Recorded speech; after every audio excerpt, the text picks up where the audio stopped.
All right, Paul. So you've shown us how much energy is liberated by the collapse to a neutron star. That is a lot of energy. Yeah, but let's see, does it actually match what we see? I mean, a lot is a very vague term. Is it the Yep. right amount of a lot? Right. So it looks to us that you're going to get about 10 to the 47 joules of energy out. Uh, so that is a lot of joules. But the bouncing model, the where you bounce things off, then it looks to see plausible that you might get 10 to the 44 joules out in the bounce. Okay? So let's go through and actually look at how bright a Type 2 supernova is, how much energy is in there.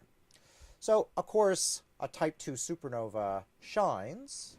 So if you look at how bright, how many watts, or we astronomers still use ergs, there's 10 to the 7 ergs in a watt.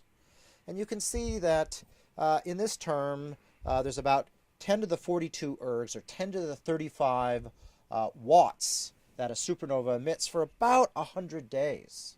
So we can calculate from the luminosity the total amount of energy radiated. Okay.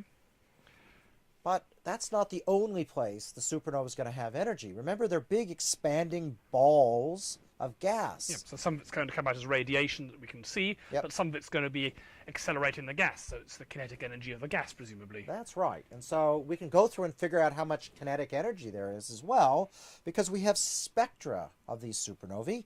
And this is hydrogen and helium and hydrogen again, and we can measure the velocity over time. And it turns out these supernovae expand at roughly 3,000 kilometers per second. And there's about 10 solar masses of hydrogen that's expanding at that fast. So we can calculate the kinetic energy. So let's go through and see how much energy is actually in a Type 2 supernova. Okay, let's start off with the energy that comes out in the form of electromagnetic radiation, light, radio waves, gamma rays, etc. Now we know we have a luminosity of about 10 to the 35 watts for about 100 days. So what's the total energy output? Well, luminosity is a power, so that's energy per unit time, which is why it's measured in watts. So we just need to multiply this by the number of seconds in 100 days. So we get 10 to the 35 times 100 days times 24 hours in a day times 60 minutes in an hour times 60 seconds in a minute. And that comes out as about 10 to the 42 joules. Big, but a very tiny fraction of even the bounce energy, let alone the total energy. But now let's look at the stuff that's fired out. So we've got our supernova, and we've got some sort of shell of material flying out. And it's going at a velocity of about 3,000 kilometers per second. And the mass is about 10 solar masses. Now right away, bear in mind that's a very large mass flowing out, which is quite different from our bounce calculation, which implied only a very small mass is going out. So that right away is telling us there's something funny going on.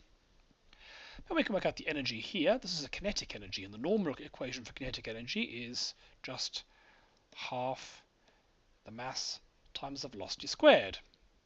So if you plug in this, so that's 2 by 10 to the 31 kilograms, and 3,000 kilometers a second, multiplied by 1,000, turn into meters per second, we end up with about 10 to the 44 joules.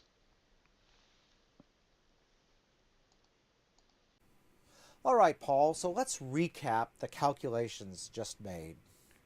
We have all of this energy, 10 to the 54 ergs, or 10 to the 47 joules worth of energy, making a neutron star. But the supernova we see really has several orders of magnitude less than that energy. About the same energy that you get out of the bounce. So where's the rest going? I mean, there is this pesky law of conservation of energy. Now, presumably, it's the reason why the bounce is only a small fraction of the energy is because only a small amount of the matter is bouncing. So the rest of the energy must have something to do with the rest of the matter that's ending up in this ball of neutrons in the middle. But how? Energy has to go somewhere. So where could it go? All right, so let's look at how you might form a neutron star in detail. So it turns out that as you're beginning to run out of nuclear power in the center of these massive stars, it's very hot and very dense. And there are gamma rays. Essentially, the temperature is so high that the black body radiation peaks at gammas. Okay? It's 10 to the 10 degrees. Incredibly hot. bright. Now, it turns out that if you take an iron atom and you shoot a really energetic gamma ray in it, the iron likes to fission, okay? And it takes that energy from the gamma ray, because remember, it's going to lose energy in this thing. So it's actually going to take that energy out so it can do this reaction. And this reaction is what happened. And so now you have lighter elements, and of course, gamma rays are going to hit them. And indeed, when you get these really hot temperatures that are really dense, things like iron get photodisintegrated. All the gamma rays just split the atoms up, eventually all the way down to protons and electrons and neutrons. This is kind of reversing the whole process. We get the energy of the star by combining these things, and suddenly in a flash it's going all the way back down again. Right, It must so- mop up a huge amount of energy. Yeah, it does. And so it's going to sap up all that energy that is, or a lot of the energy, of course, that is being liberated by the potential energy change, right? So problem solved, that the energy's just all gone away by reversing the nuclear fusion that the star spent the Well, last it turns million out years doing. You only get a little bit. That's where some of the energy can be getting rid of that way, but not all of it. So it turns out we need to look at that final reaction. You're going to end up with photodisintegration making electrons and protons, and those can't be, gamma rays don't break those apart. Those are pretty fundamental particles. In case of electron, completely fundamental. But when you get these really high densities, electrons and protons like to get together and make a neutron. And when they do that, they create a neutrino. Uh-huh. So the photodisintegration is going to break all the iron apart into electrons, protons, and neutrons. And all the electrons and protons going to get together to make a neutron and a neutrino. Okay? Okay. And there's a lot of them. 1.4 solar masses of stuff is that many kilograms, 3 times 10 to the 30 kilograms. And a neutron only weighs 10 to the minus 27. So that's, a couple times 10 to the 57 neutrons in a neutron star. And same each one of number those of has a neutrinos. neutrino. Now, astronomy, of course, we're used to big numbers, but that's a big number even to an astronomer. That's a very big number. And so that's a lot of neutrinos. And if you remember, neutrinos are funny. Neutrinos weakly interact. They have tiny cross sections.